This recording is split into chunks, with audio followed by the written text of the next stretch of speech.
Good evening, everybody. My name is Grev, and welcome to the second episode of the Rip Roaring Reds podcast. I am joined, as always, by my co-host Jace. How you doing, Jace?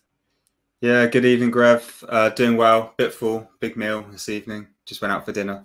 Had a few drinks. So yeah, feeling good. How about you? What did you have? What did you have? Tell me what you had. Come on, I'm excited. Oh, what do I have? I had a sirloin steak. We went to Miller and Carter. I had a 12-ounce steak, nice. 2 apparel spritz, and sticky toffee pudding. Wow, double courses. Tell me, how do you have your steak cooked? You'll be surprised because you know how I have my steak cooked. I know, but I just want to know. I had it medium. Medium's good. Medium's I good. had it medium. It was pink. It was pink today. Okay. You enjoy it? Yeah, it was all right. Oh, cool. Yeah. Oh, decent. It's quite expensive though. Like 33 quid for a sirloin. Yeah, Miller and Carter. Did you have the wedge salad? Did you have the wedge? Yeah, I don't get that. It was a piece of lettuce. I didn't get it. It was like croutons and a wedge of lettuce. I was like, yeah. I didn't get it. I don't understand that. The wedge is the highlight of the Miller and Carter meal. I don't know what you're talking about. So anyway, this podcast is not sponsored by Miller and Carter or steak, unfortunately. We're going to be talking about the MLS All Stars game. A lot to talk about, some big subjects, as well as always our Rip Roaring review. So without further ado, let's get into the intro, and then we'll get straight into it.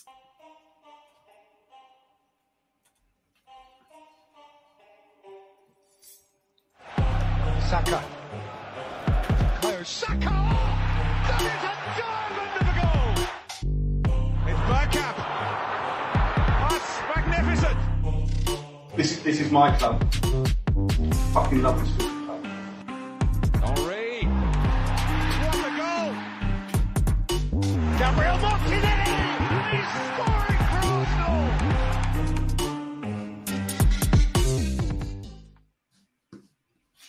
Right. As I said, as always, we start our podcast with what we call the Rip Roaring Review.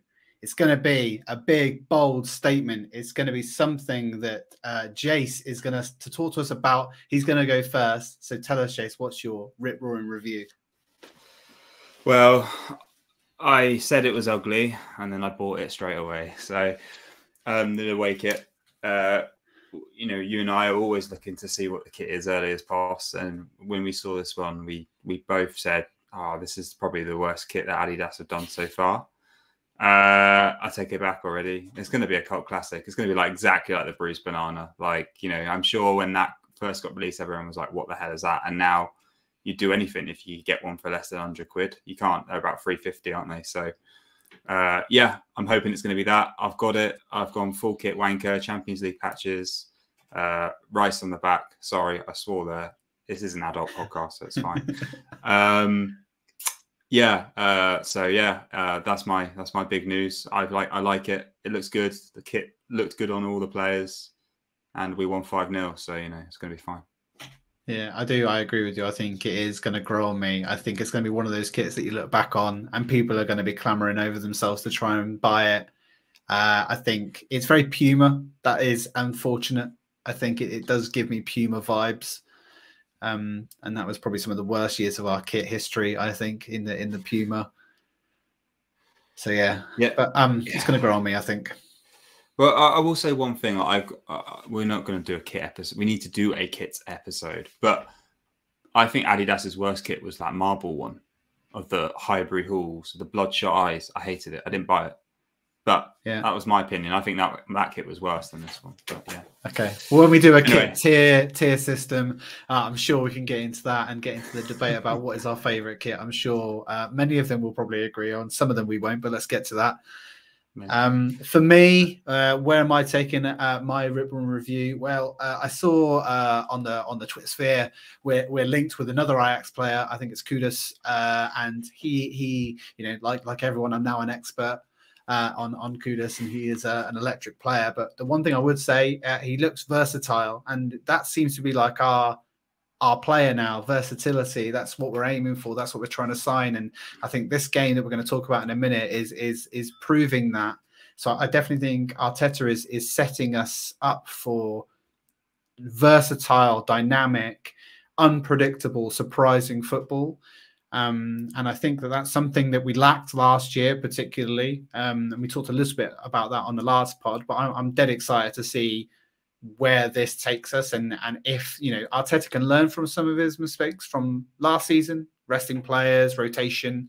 Now we've got a bit more of that depth. Hopefully that will come into play, and that versatility. I think it's going to breed a different monster of Arsenal this season. So I agree with everything you're saying, but I got one question for you on that.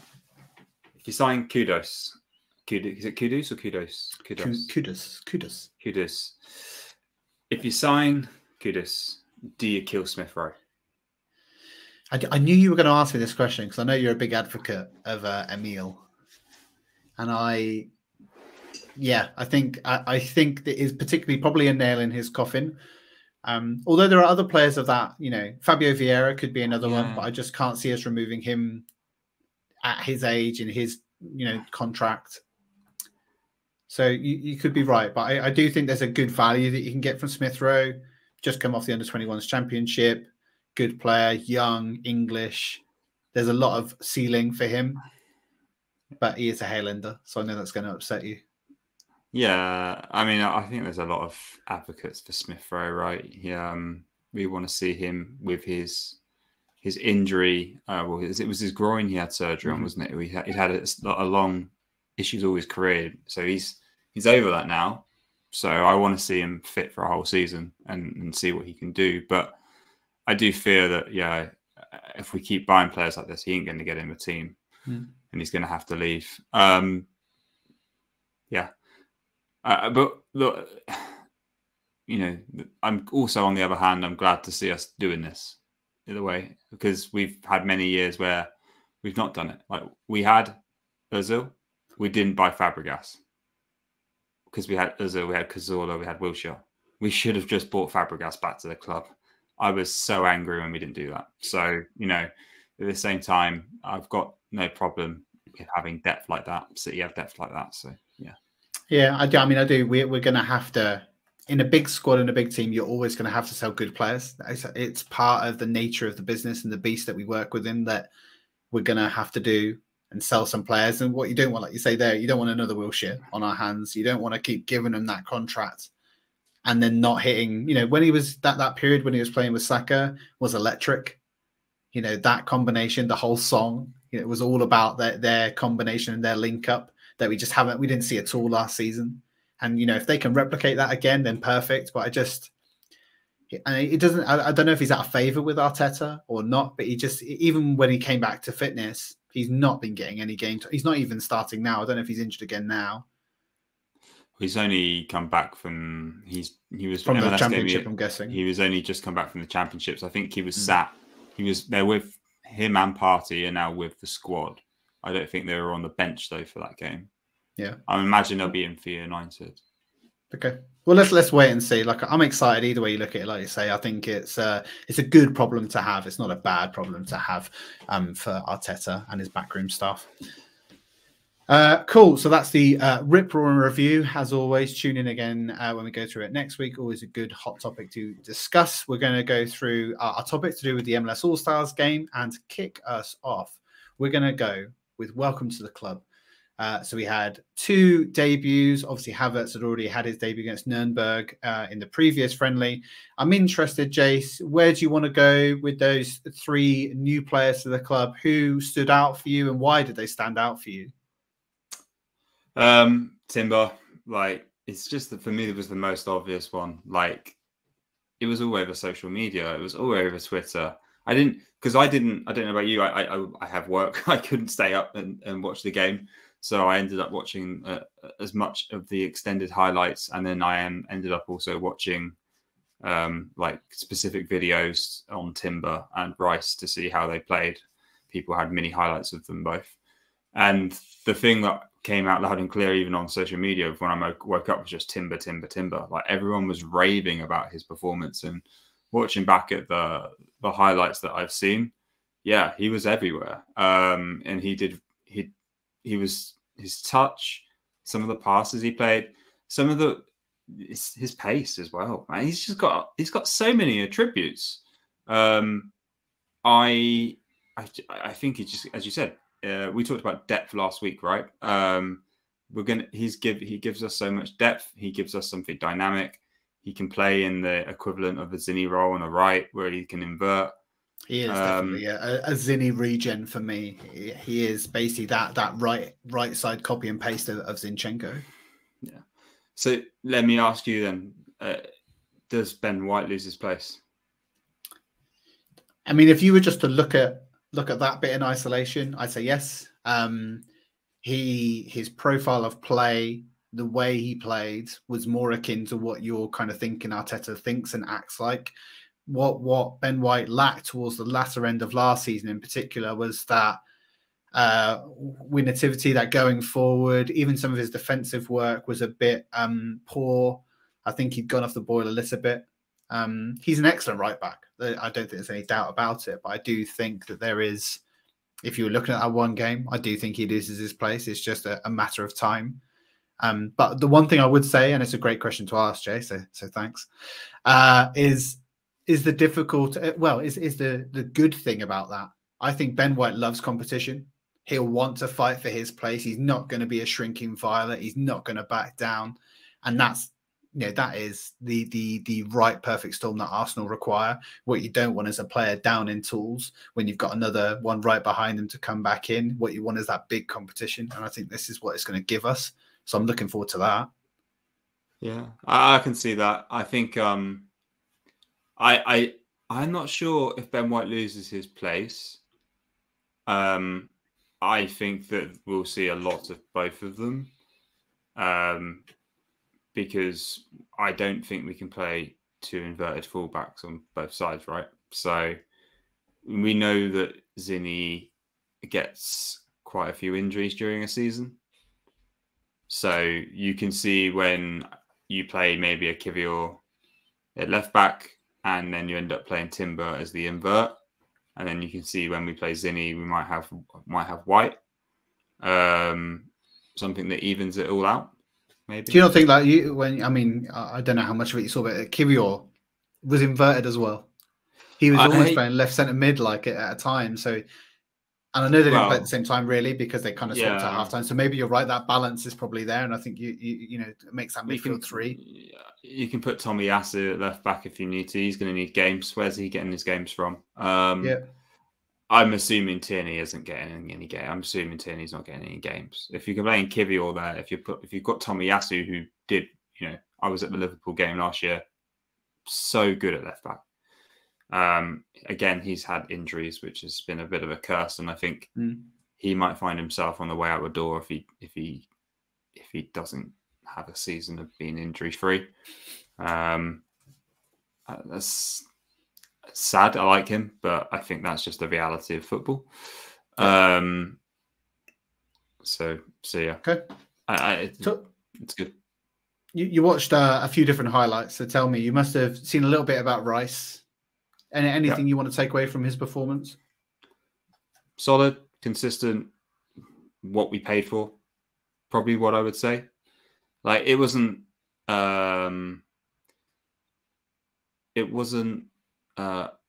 amazing kind of blow my socks off performance, I think I'd say. And also it was a team of players. The opposition was a group of players that don't actually usually play together, right? It's the MLS All Stars. They all play for different clubs. It's like playing against, I don't know, Wales or Scotland probably is maybe the equivalent. Like decent professionals come together occasionally to play together. Yeah. Maybe not so.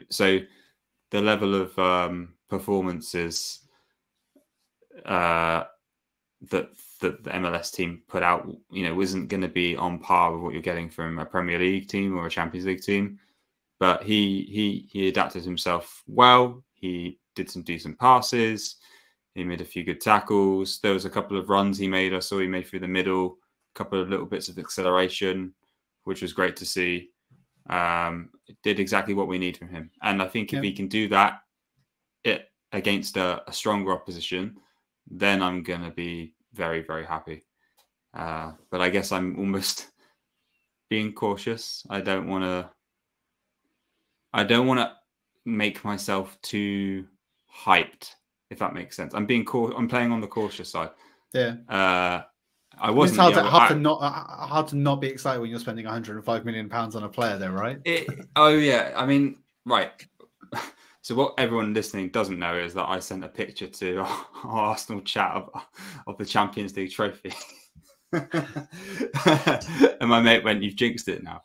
Like, so I am quite optimistic, but I'm also that's the fan in me. We all want to be optimistic, and we all have that hope. I think we can look at this squad and go, "Yeah, we could win it all." But on the other hand, I think we've all been Arsenal fans for a very long time, and we know hope kills. So I'm trying to be cautious. Rice, solid debut, really happy. And he does all the basics that you need. But what did you think? Yeah, I agree with you. I think he kept the ball moving, ticking over. Kind of, it wasn't standout by any means, but I think that's kind of what you're getting a little bit. At its worst, he'll be dropping 6.5 out of 10 kind of performances, and that's fine. That's kind of what you need. At his worst, and then at his best, he's going to be controlling games. He's going to be directing traffic. He's going to be putting those balls in, breaking the lines. So I think it was fine. And like I say, literally saw half an hour of him in that game. Nothing much that you can really glean from such a limited performance, I would say. So the game that I'm most excited to see him in, and I'm actually excited to see the midfield three, is the Barca game. Like, if Barca play like De Jong, Pedri, and their players, I can't wait to see Rice in the midfield up against the Barca midfield, because that's a high caliber matchup. Maybe the closest thing to City from a technical, closest team that you can play to City from a technical standpoint. From a highly technical standpoint, not necessarily from a midfield domination standpoint. You know, there's a lot of other teams that have got quite dominating midfields, but from a technical standpoint, and I think that's I'm excited to see how he does there. So I think it's going to be good to kind of see him against Man City. I think the Community Shield, I suspect he's going to slot straight into there, and it'd be good then to see, that's a real game, real meaty game as well. We're going to want to win that, so I'm going to be interested to see where and how he plays. Yeah. Let me ask you, we've not talked about Havertz. What do you think? Again, like a relatively solid performance. I think the best thing I like about him so far, he's already gone on Twitter or Instagram to kind of silence the haters when it came to the MLS Skills Challenge. I think anybody that watched the video of that would be, Chelsea fans are staying up till 3 o'clock in the morning to watch that and drop on the timeline how much of a stinker he put in. But I'm glad that Havertz treated the MLS Skills Challenge with as much disdain as it deserved. So it was great to see him actually score, and not only score, but score with a volley, which I think was just it's just hilarious, because obviously he was the only player to never get a point in that challenge with volleys. So I mean, I liked him. It was fine. It was. I think that his attitude on the pitch, I can see, is still very Chelsea-esque, where it feels like he's sulking or quite passive in his play. That's kind of the impression I get when I've seen him play. He feels very pedestrian sometimes, but maybe that's just because it's a friendly and he's not going to be at full fitness yet. Well, we've had a player like that before. Yeah, and that's what I don't want to see, right? Exactly. It's like, you can get the odd game here and there where they're going to, set the world alight. They're going to be performing on that stage. I mean, he scored a Champions League final goal, right? That's what everyone keeps calling back to. There's definitely a player there. What you don't want to find is this like a 65 million pound project from Arteta that doesn't work. That's a lot of money to drop on a player that you're not quite sure what he's got and where he's going to fit in. But let's see. I'm still on the fence. I think it's a lot of money to pay for a player who was quite poor, if I'm honest. And so, interested, but cautious. Similar to you with Arsenal generally. Yeah, that's fair. The skills challenge thing for me, was I get that we as fans can look at it and go, all right, that's a bit of fun, fine. It doesn't matter. On the other hand, Whether they're taking it seriously or not, I maybe expected slightly better technical quality. Like, even if you're just like, you know, you and I can, like, on a Monday night, we can kick a ball. We can kick a ball around, right? But there's a level, I'm dropping better touches than that in my garden, and I'm awful. Yeah, I think that's the point, right? Is like, there's not taking it seriously, but then just your general ability, I would have expected maybe a little bit more from that, but then it doesn't mean anything, and you can tell the MLS players maybe were a little bit more hyped for it. Yeah, they're definitely more up for it than us. But I think that's a thing in the US, though, isn't it? Like, I think the NFL. Oh, I know with the NBA All Star Week they have the dunk challenge, and they have lots. There's, you know, the NFL do stuff as well. So I guess for them, I don't know all the background of all the MLS players, but I'd assume there's some players in the MLS team from the US who are familiar with that and probably took it very much more seriously than the Arsenal players did. Yeah. I mean, America is a lot of pomp and circumstance with all of that, and you kind of come to expect it if you ever watched the Super Bowl or the World Series. So yeah, I mean, it's a big deal. I watched the whole game, so I did watch it back afterwards. The commentary team was probably my highlight of the entire game.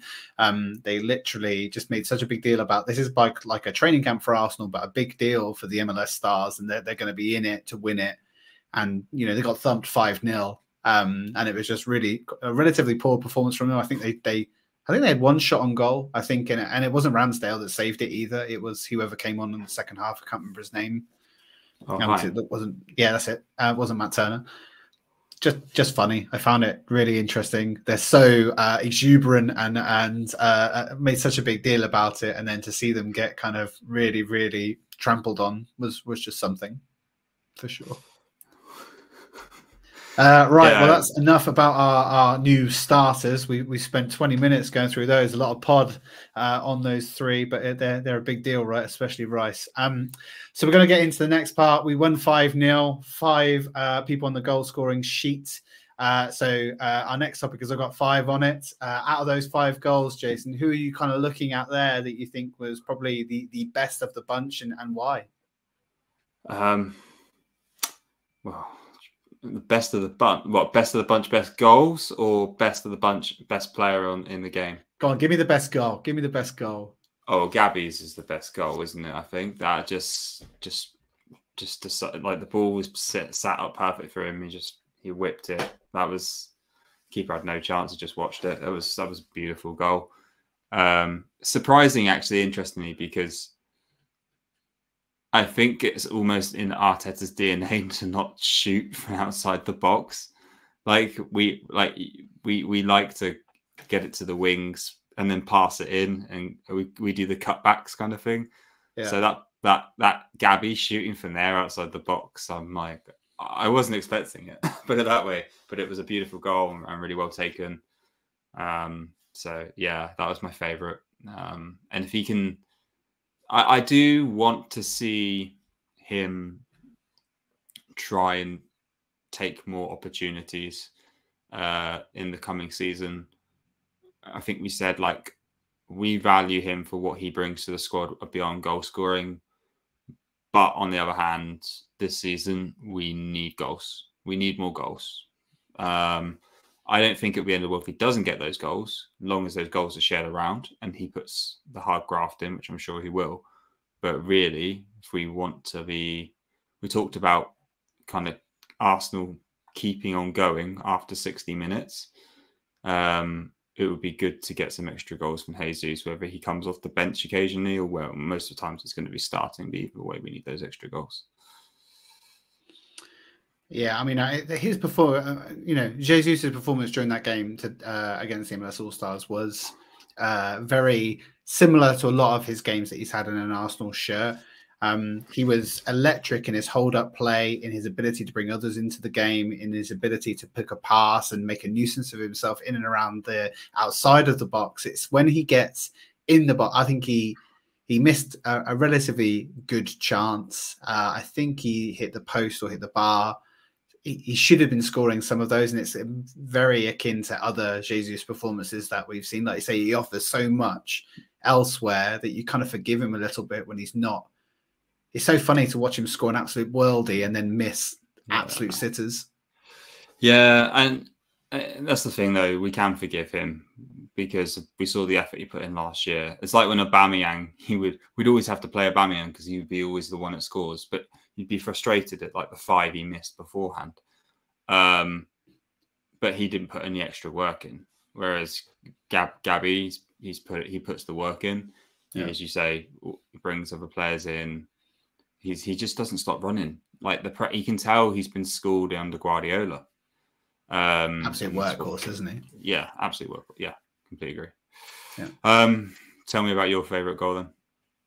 I was going to pick Trossard. You know, I think he had an absolutely unreal game. I think he was probably our best player. And he played quite a different role because when he was playing Nketiah, he was kind of playing left wing, where you kind of expect Trossard, and Trossard was kind of playing like left centre mid or like left of the 10. And he took that goal so well, cut inside, such a great hit. Like I say, we don't usually shoot much from out of the box, and that was another one that was a big shot outside of the box.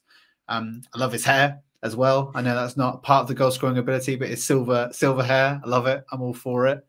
I think he's going to be such an important player to us next year, just because of the amount of games we're going to have to play, Champions League, all the different competitions.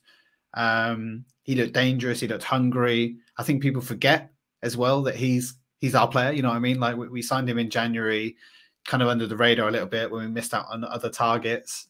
And you look at those targets now and you're thinking, what an absolute gem we signed. And I love him. I love that goal. I thought it was well taken, and I just like him as a player. I think he strikes me because he probably knows he's not going to get all the games. Yet he's not sulking. He's not kind of going, "Oh, I'm not playing. Why am I not playing?" He's taking his chance when he gets it, and you've seen when he comes off the bench the danger that he brings. So, yeah, I loved it.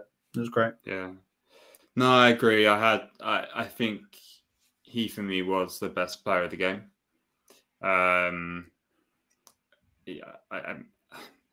The turn he did for the goal he scored, because I mean his goal was really good as well.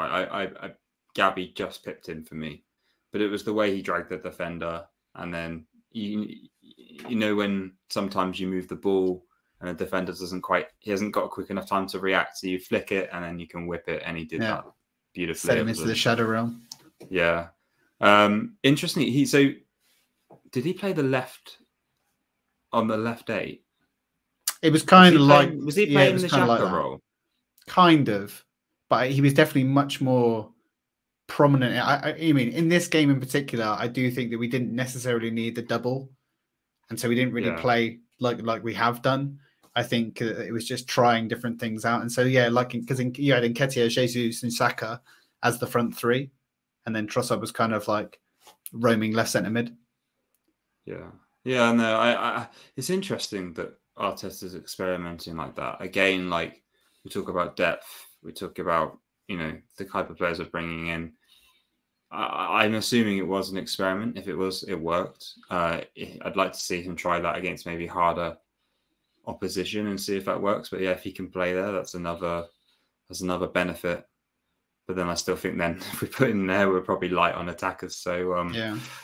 So yeah, Arteta's always been maybe a bit guilty of not experimenting enough. I don't think, particularly there were chances last season where we had options to experiment with that we didn't take, and we went very formulaic. Particularly when we had a lot of injuries at the back, we had options we could have experimented with. Like Kiwior could have come in significantly earlier than he did, and so maybe this is his way of looking at those different ways of experimenting when the chances have risen where he doesn't. It doesn't matter. We can lose this game and it's unimportant. Yeah. Yeah, no, I agree. I want to see, I would use the League Cup, for example, for a lot of experimentation, because if we're going to have a depth, if we're going to have such a deep squad, then I feel like we might as well experiment, because end the season, as players get tired, as players get injured, you're going to have Champions League and Premier League. At the beginning of the season, we're going to be expected to just hit it. Like this season, if we're going for the league, we've got to start from the beginning, win every game. Every game, every 3 points is critical. So there's going to be a high intensity to them to go.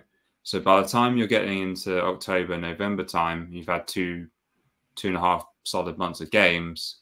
That's some of that fatigue is gonna start to potentially be seen. If you're, let's be honest, the Europa League group stage is nothing like the Champions League group stage. They are a different caliber of team. If we get drawn, what are we pot two? We're pot 2, yeah. So if we get a Bayern Munich or PSG, well, we're obviously going to get Bayern Munich in the quarters and get knocked out, Jace, because that's what we do. It's usually the last 16, isn't it? It's not the quarters. Yeah. True, actually. But we never make it that far. 5-1 or 10-1 or whatever it will be. 10-2 on aggregate, wasn't it? Yeah, so I think genuinely, I know we'll want to see Wanyeri and is it Cozier? I can't. What's Cozier Dewberry, yeah. I keep getting mixed up with like him and then Dewsbury Hall, and I'm like, he plays for Leicester. Like, I keep getting confused. It's a double-barreled name. I know we want to see them, and we do, but at the same time, also, I think we do need to have some experimentation, and I think this League Cup's got to be the safest bet to do that, because you don't want to be dropping points, so we can't afford to drop points. Yep. City have shown that. Yeah, totally agree. Right, well, that's the goals. We're going to move on. There's a few other players that we've probably not discussed yet, and they're going to probably fit into our MVPs of the game. 2 real big players that we want to talk about, Jace. Do you want to kick us off by talking about who was the MLS All Star of the game? He got the little glass trophy at the end of it. Bukayo Saka, our star boy. Yeah, he was brilliant. I mean, he was brilliant. It's like he doesn't have an off switch. That's my definition for Saka. If you watch the England internationals, he was brilliant. And then he comes straight in Nuremberg game, that goal he scored, awesome. And in this game, so it's like the guy doesn't have any downtime. My only concern is that his downtime is like the start of the season, at the beginning of the Premier League season. I just hope that he can keep this up, because we need him.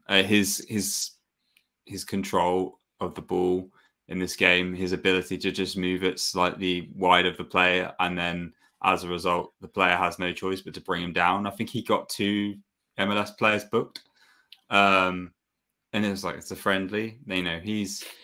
He's drawing fouls easily. I don't think we need to make a big thing of it. I think that's just part of his game now. It's something that he brings to us. We worry because we, as Arsenal fans, have seen many players targeted. Because we don't really have a like-for-like replacement of him either, right? Really? Well, yeah, that's the thing. Like, it's we don't have a like-for-like replacement, and we've seen players targeted before. And it only takes one bad injury for him to be, out for a very long time, and for us to be not in a great position from the attack perspective on the right. Because if we're going to go with Reece, that's great if we have faith and confidence in him, or Arteta has faith and confidence in him. But he's not. No one's at Saka's level. In my opinion, he's the best winger in the world on the right side. So, he had a great game. He continues to provide assists as well, which is what I'm loving. I think his numbers this year, or in the last season, were amazing. I think he's going to better that this year. I just don't see him slowing down. So for me, he was one of, if not our best player. I've said Trossard was our best player, but it's very hard to pick between Trossard, Saka, and, well, I'll let you talk about Odegaard, but Odegaard was very good as well. Yeah, he was. I mean, the ball to Martinelli's goal, unreal. Such vision. And I think the biggest thing for me when he came on the pitch was just like the difference that he brings. He is so world class. His ceiling, he's not reached his ceiling, he's nowhere near it. He is going to be one of, if not the best midfielder in the world. He will get to the level of De Bruyne. He was just really like, his reading of the game, his insight, his ability to carve passes and really control the game in tight spaces. He was just, honestly, I'm running out of superlatives to kind of discuss how good he is. And I'm so excited that he's with us. Like, honestly, it's such a good player to have in our midst. And I don't know what else to say. Honestly, it was amazing. The first thing when I was writing the notes for the podcast, the first note I wrote was Odegaard, whatable. Just Martinelli finished it like Thierry as well, which was very lovely to see.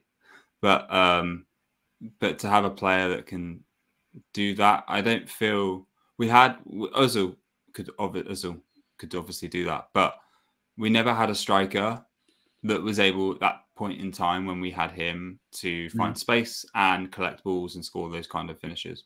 Now we've got 2 or 3 players, I think, that can take on those kind of passes from Odegaard. So I said last year, I think last year was the pivot. And when I say the pivot, I mean the pivot from De Bruyne being the best player in the league from the creative perspective to Odegaard. Genuinely think that last year I saw the pivot. De Bruyne was good last year, but he didn't have his best season ever. I think I said last podcast, there are other City players that for me won them the league, Grealish and Gundogan. I feel Odegaard was by far the better player. He just went, as you said, to another level, and I think he's got more levels to go. You've already talked about it. I won't go over it again, but the vision is just, it's Verkamp and Zidane combined. Yeah, like so many of those great players kind of rolled into one, right? And I think that he is just gonna. I don't necessarily agree with you fully that he replaced De Bruyne last year, or at least had a better season. I think there's certain things to do, but the one thing I will say with Odegaard, that he not only is assisting, he was scoring for fun last year. You know me, I'm a big fantasy football kind of advocate, and to pick between our kind of Saka, Odegaard, Martinelli for fantasy football wise for points was really challenging because they were all doing so well, and Odegaard was just not. He was kind of under the radar a little bit because of it's not usually what you expect. You would never really expect him, and those late darting runs, edge of the box kind of stuff, the cut back like you mentioned earlier. He was just getting those for fun, and so I'm like super excited to see where this season goes. Keep him fit, keep him healthy, keep him ticking over, bring him out for those big games. He's never one to really cower away, and like you mentioned Ozil a lot. Electric player on his day, but really can go missing in a lot of games and did. I don't think we've seen that from Odegaard yet. He's not really a shrinking violet when it comes to those big stages. No, he's another workhorse. Yeah. He follows Arteta's guidelines to a T. That's why he's captain. He's there to lead by example, and he does. He might not be a Declan Rice, who's probably going to give the ref more trouble, or Xhaka. He brings a different kind of leadership, but I think that's great. I think it's, I think one player gets to wear the armband, and fine. Odegaard has been the club longer, and he's the existing captain. You could see Rice quite easily being the captain if Odegaard wasn't, but Odegaard has just a different kind of leadership that I think is setting an example of how he gives me an impression. He's quite he's a player whose profile is fairly low outside of the game. You hear about him for what he does on the pitch. You don't hear about him for anything else. He lives a probably, I'd imagine, a very methodical life. I think that's probably why Arteta loves him so much. and he was a steal. He's probably, I think he might turn out to be, if he continues on the trajectory, I might possibly say he's our best ever signing. For the money that we paid. Yeah. Yeah. Because he was a steal. Yeah, agree. Well, there are MVP Saka and Odegaard. Obviously, both had really good games. Looking forward to see what they do this season. We're going to probably move on to the obviously been a relatively glowing podcast so far. I mean, we obviously won 5-0, so can't really be a lot that you can say to the contrary. But we're going to look at room for improvement. There are going to be some. Jason, actually, you mentioned to me in our chat that there was some sloppiness into how our defending worked, and I'm interested to see like who you would call out. Was there a particular moment, or is it just general? Like, why were we sloppy? Why were we sloppy? I think it was rustiness. That's got to put it down to Gabriel, particularly. I think he got lucky because I think they called a foul, if I remember rightly. But right near the start as well. Really early on in the game. Really early on in the game, but that was, I mean, he got lucky. He got lucky. And in a Premier League game, we started like that a few times last year. Actually, more than a few times. And we got punished, right? And we got punished. And then we were coming down. There was quite a few times where we had to come back from 1-0 or even 2-0 down because of slow starts. I mean, we were in the ground for a couple of those games. Bournemouth game, for example, I think that was a slow start, if I remember rightly. Yeah, was that like 9 seconds? I think it was something like where we were literally probably just like cheering, say like before we'd even like put a drink on the floor, we were 1-0 down. So yeah, we can't. I'm going to say rustiness, and we'll see what the rest of pre-season shows. But for me, court napping, and we've been guilty of it before. We gotta iron that out of our game. Yeah, I suppose one good thing, do it here. Don't do it in the Community Shield. Don't do it against Forest. You get those mistakes out of the way right now, and you kind of start with 110% like you should. Like you say, I agree with you. Caught napping. Gabriel wasn't the only one. Jorginho had another one. He had his pocket pinched in the center of the pitch, and he kind of just got frustrated with it, put his head down. Yeah, get those out now. Jorginho, I don't think is going to be in our starting 11 though. Like I know we were saying we don't know who our starting 11 is going to be, but if Jorginho is starting over Partey or Rice, I'd be very surprised. No, I don't disagree with you. I would say the only thing I would say about Jorginho, similar in a profile to Rice, he just does the basics and does them well. He's not exactly going to be adding a certain level of dynamism or through balls or kind of anything that's kind of out of the ordinary, but he does do enough to just keep the ball moving, keep it ticking over, protecting the back four really, really well, sitting in front of those two. I think as a player, if we do need to rest, then we've got those teams that aren't as pressing as a City, a Liverpool. He can come in and do the job. I don't think I worry about him doing the job. Yeah, no, that's fair. I think the other thing also, if we just go back to Gabriel, and well, I guess it can apply for Jorginho, but we don't think he's going to start, is Gabriel makes another mistake like that, he's out. Because we got depth. Other players are going to... Last season, if we couldn't play Gabriel, we were having to figure out... We were having to think about how we play Rob. And the truth kind of is... I love Rob as a servant to the club. I'm very jealous of his hair transplant. As you can see, mine is falling out. But he just can't play the game. He can't play the type of football we need. So if his leadership qualities that he's provided to the club have been of tremendous value, and the way he's been able to support the players around him. But he is no longer, I don't feel...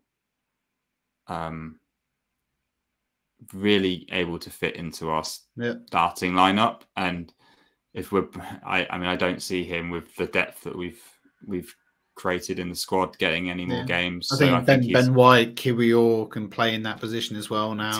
Timber is an additional. Yeah. He's not getting. He's not going to get a game, unfortunately. And so, I mean, we already said. I think we're going to try and sell him. So, okay. Yeah. There was two players that we discussed a lot in the last pod about buy, sell, keep, and I'm interested to hear your thoughts and feelings towards how either of them. So Balogun and Nketiah both got some game time in this game. Both did a little bit something different. Anything you want to call out from either of them? Did they put themselves in a shop window? Did they keep themselves in Arteta's mind? I quite like some of the clips I saw from Eddie, if I'm honest. And a couple of the 1-2s he played, I think he, like in and around the box, he has that ability. I mean, we know he has that. So I liked what I saw from Eddie, but again, it doesn't give me the confidence to start him. So maybe he is putting himself in the shop window. Maybe that's the answer. The other thing is, with Balogun, I think he got put on the wing again from what I saw. Yeah. He didn't go down both, the middle. Both of them played pretty much on the wing, I think. I think Balogun came through the middle towards the end. I want to see Balogun 45 minutes straight down the middle. I want to see it. That's where he played last season. It's where he scored, 23 goals in the league on. That's what I want to see. No, I just don't, I get you. But Eddie, what does he have to do? Like he can score goals through the middle. He came out on the wing that game, played really, really well, and yet you're still calling for Balogun to kind of get his chance. I don't know. Like, hang on. We both said in the last podcast. I know I did, but I kind of feel like I'm. And we both said we struggled. I said I felt very loyal to Eddie, but I want to try the shiny new toy. I want to show the shiny new toy. Yes, I do. But the reason for that is I just feel his ceiling is higher. The problem is I don't feel that Balogun yet has been given a chance to present his case in the position that he's in. Eddie's had chances to play up front. We've seen him play up front. And you know what you're getting. We know what we're getting.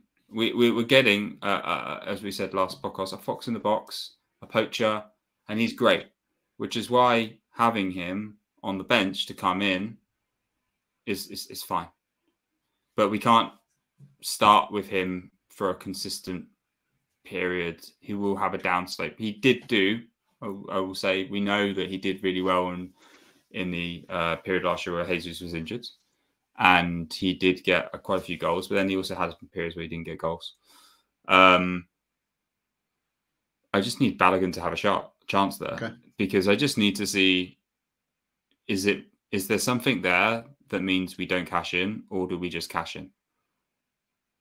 The thing I'd love to see is, I know it won't happen because we've seen his comments in the media. He wants a starting berth at Arsenal or not, like he'll move. A loan at a Premier League club would be my preference, purely because then you can see, I know that you've got a lot of affinity with the Ligue 1, but it is, and even the commentators during this game made the comparison. I think it was Messi and Mbappe that both outscored him for or XG, or at least shots on the box. And those comparisons are slightly unfair, I feel like. Rem versus PSG, which one's going to get the option to create more chances? It's a bit, so I feel it's a bit an unfair comparison, but like you say, I just know it won't happen, but I'd like to see it.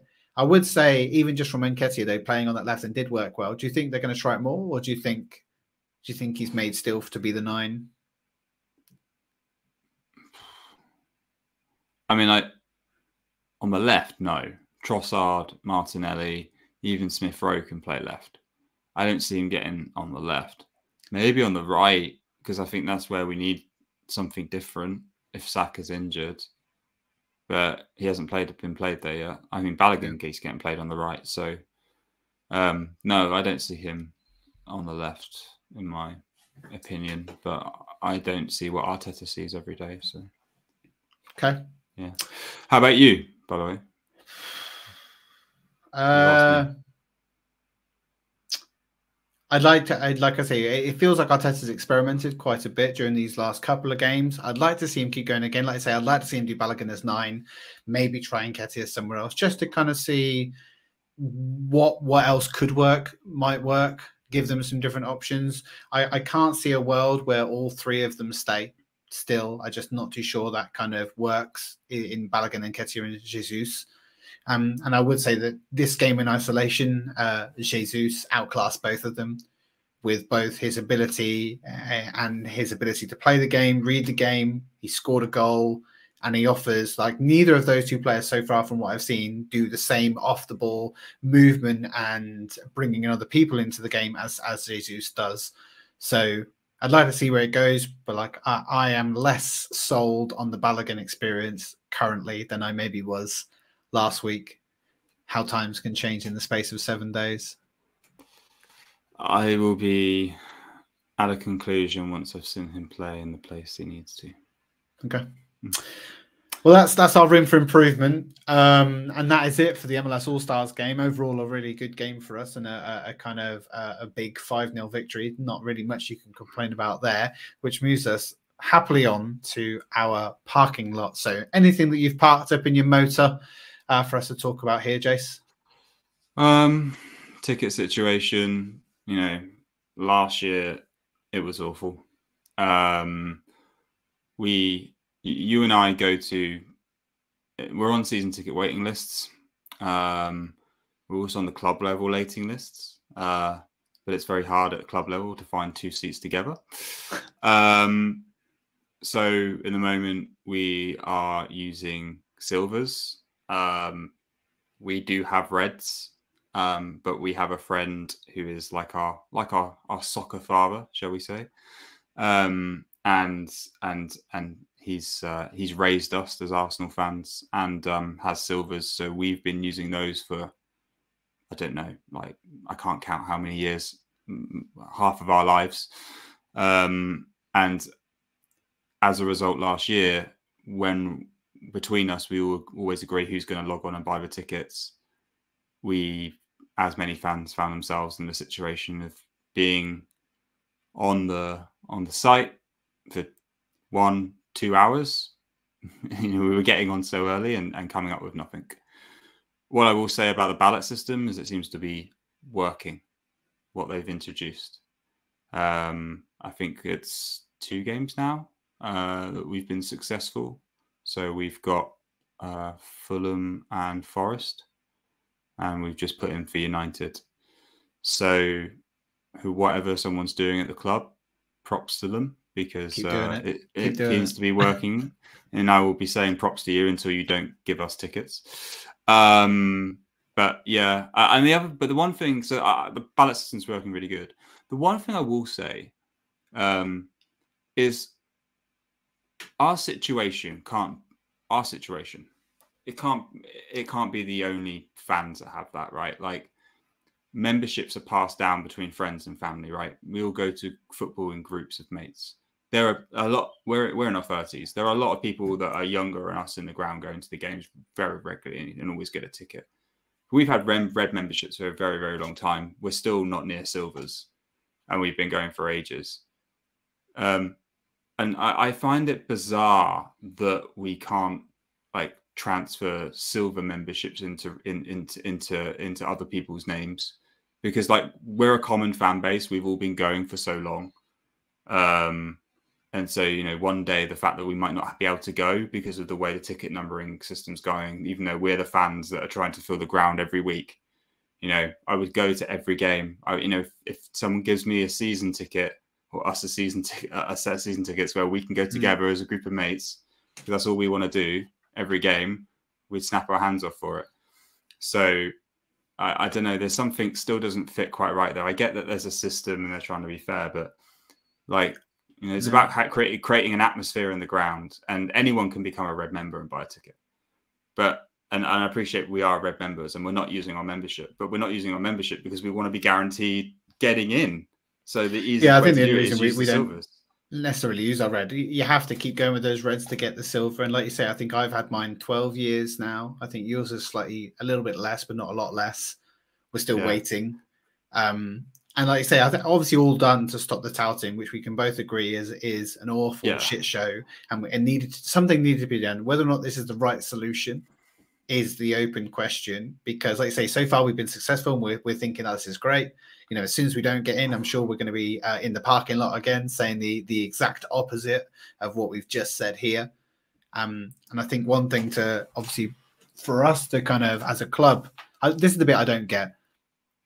You have my address, you have my name, you have my membership number. To buy a ticket, you need a membership. So if someone is buying 20, 30 tickets for a game through a tout, you know where they've all gone. You know exactly what membership they've attached to, and just cancel that membership because they're obviously not a fan of this club. And that's the bit that frustrates me the most. Like you say, we are game-going fans. We would go at every opportunity we get to go and support the club. We're not there to make money. We're not there to sit on our phones. We're there to enjoy it, and we're there to drum up the atmosphere. And we're, you know, the casual fan is the one that's being harmed by this change more than anything. So it is disappointing, but obviously I'm not going to complain too much until they get the tickets taken away through the ballot. Yeah. See how it goes. Yeah, I mean, anyway, I mean, it's not far away from the Forest game. We're both dead excited. We've also got tickets to go to the Community Shield. Man City actually today offered back some other tickets back to Arsenal. So Arsenal.com had a few more Community Shield tickets up and available for sale today. I still find it utterly, I know the distance and I can't comment because I don't travel. I mean, we travel like 2 hours to the ground and then 2 hours back again. So we're not super close, but we're not traveling all the way down from up north and taking 6-hour journeys to get here. But the fact that they can't sell out an allocation for a cup against the team that plays second place in the league is quite surprising to me.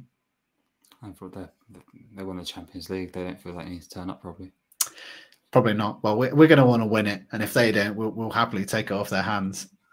To be fair, with City, there's been many times we've been to Wembley games and they've given tickets back. I remember the League Cup game when Mustafi had that awful... Yeah, less said about that on the better, Jace.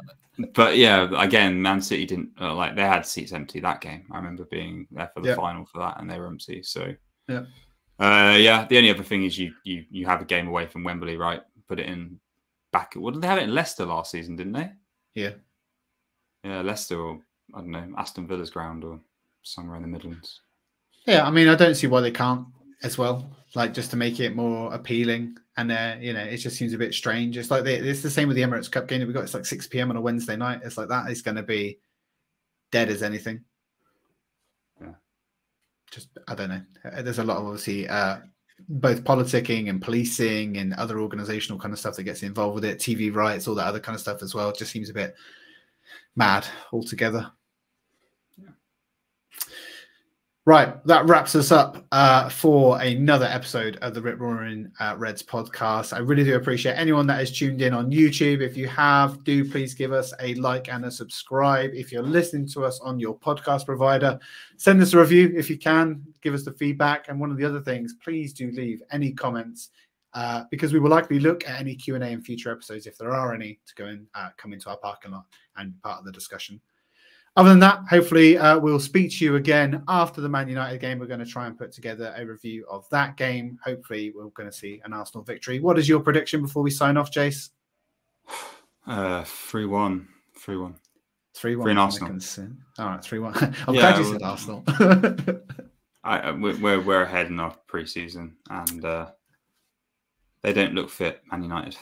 Yeah, I mean, Casemiro does not look fit at all. No. Right, 3-1 from Jace. I'm going to go for a 2-0. I think Jason predicts 3-1 for every single game that we play, and he's usually been right most of the time, so that's been pretty good. So we'll speak to you hopefully again on Sunday after that Man United game. If we don't speak to you then, we'll see you for episode 3 shortly afterwards. Hope you enjoyed the rest of your evening. Thank you very much for joining us. See you later. Cool. Cheers, guys. Thanks.